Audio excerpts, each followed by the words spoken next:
I'm Andy. In this series of videos I'm building a cedar strip canoe.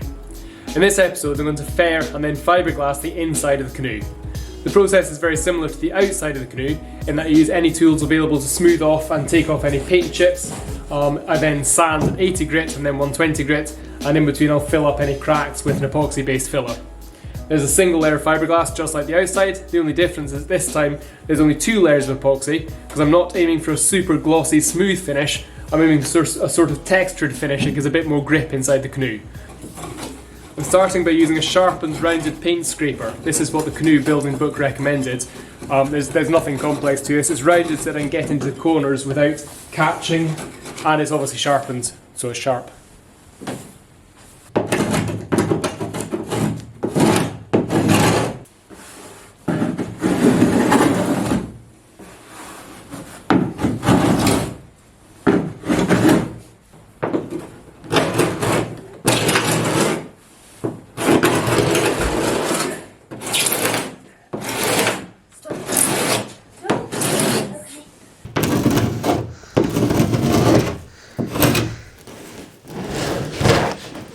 This is a curved bottom spoke shave, so it's curved in this profile, but I've modified it as well by grinding a new profile onto the blade, which you can see if I let it focus.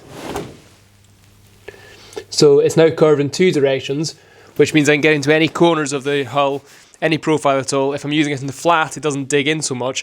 If I'm using it in the bilge of the hull here, I can get right into the corners, which makes a huge difference to how well it works.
The initial shaping of the hull is finished now at the inside, so I'm mixing up a batch of nice thick filled epoxy, a nice sort of brown colour to go with the canoe, and I'll use that to fill in all the little cracks and other gaps, 1 or 2 slight gouges where my spoke shave coat. And once it's cured in 2 days or so, I'll sand it all back with a random orbital sander at 80 grit, before wetting it and giving it the final sand at 120 grit, and then we can fibreglass the inside.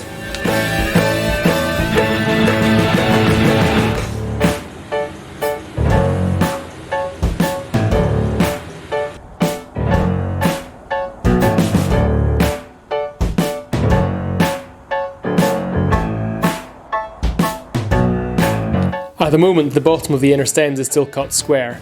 I need to round this off because visually it's pretty unpleasant, but also for occupant safety those are quite sharp edges. I've already done the one at the other end of the canoe, so I'll show you that. So as you can see this has been rounded off, it's a lot smoother from each angle, and once that's sanded it will give a nice finish.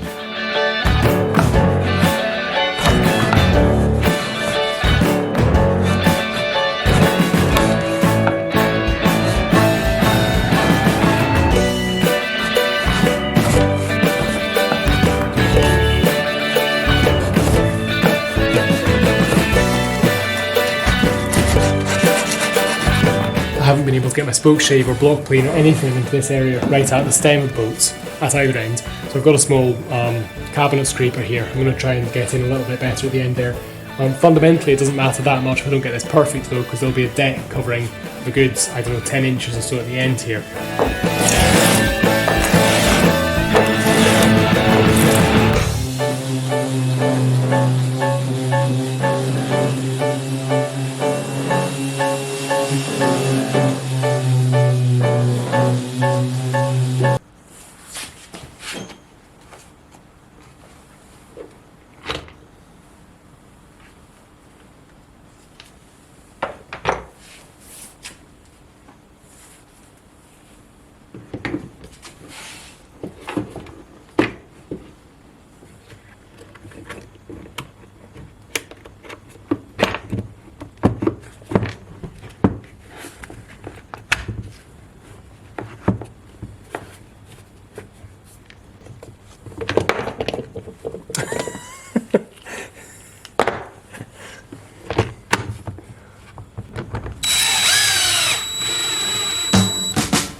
sheath sanding, and the sooner this job is over the better.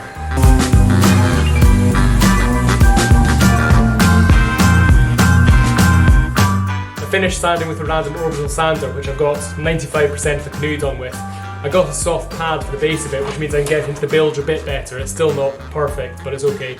The inside doesn't need to be as tidy as the outside, because firstly it's not water washed, and secondly it's less visible. It's full of people and stuff when you're using it.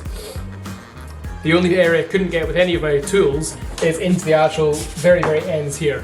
The area right in against the stem won't be visible unless you get your head down underneath to look at it for some reason. So I'm not too worried about right in here, but I would like to get at least tidy enough that there's no sharp edges when you put your hand in there. I don't need to get nicked or for it to feel awful. So I'm going to do a little bit of hand sanding in the ends, and then that will be time to clean up, time for the glass.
blood. I'm going to put it's hot. Don't touch it. Is it really hot? Oh wow, yeah. Yeah. Huh. So I don't want to put it outside. I'm going to put it in a plastic bag just out. It's better outside in case it does burn. Yeah, but the kids are outside as well. So this is what happens when too much epoxy is in one place at one time, and it gets warm as it sets, and it sets faster as it gets warm, and eventually it becomes dangerously hot and starts releasing gases. It can expand, as this has, and it can eventually also catch fire. So we've left this in the middle of the concrete floor on the other side of the garage. I can't put it outside because the chickens or children will get to it, so it's probably safest just right there on the floor.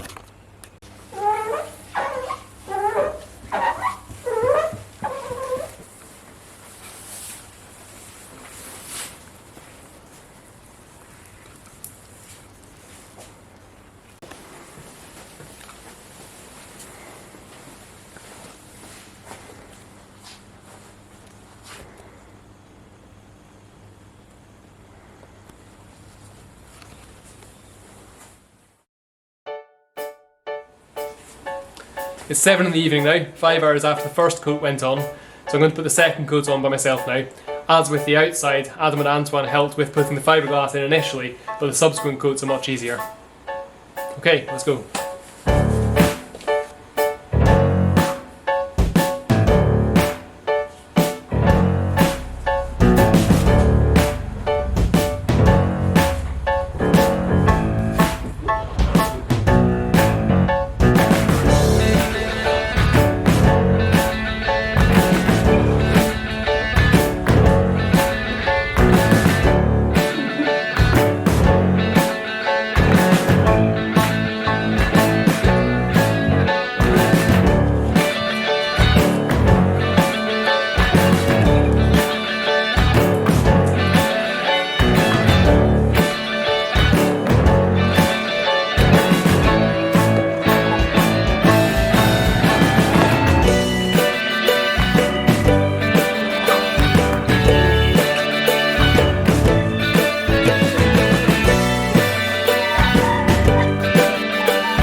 Remember to like and subscribe.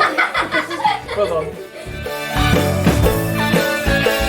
Right, so it's the following morning. We did the fiberglassing yesterday. It's come out quite well, but not as well as I hoped, to be honest. The areas around the bilge, where there's a heavy curve, were very difficult to sand completely smooth, and so the softer pieces of wood were slightly concave, slightly below the surface, and the harder pieces were slightly proud. And I think what's happened is that the areas that were a bit lower than the surrounding surface have held more epoxy, and then that's dribbled a little bit. So there are slight runs or slight bulges effectively in the epoxy around the bilge area, and that's the personality of it. It's a hand-built machine, hand-built product, so yeah, overall very happy. Still a huge job fiberglass on the inside. It was much more difficult on the outside, which, to be honest, I was expecting it to be more similar. Part of the problem we had is that the squeegees we were using are dead straight, and they're quite hard. They're not particularly flexible. So you can bend them, but it's hard to bend them with one hand while you spread. So what I did, that meant that the corners were digging in badly and drying out the fibres, and there was quite a lot left in the middle, so if you're trying to come around a concave area, you press out the corners but not the centre of the blade. What I did for the second coat was I heated up one of these squeegees and I bent it slightly. There's a slight curve on that one, and that meant that when I was holding it and pressing it against the canoe, it would fit the surface much better and leave less excess. Right, it's time to trim the excess off.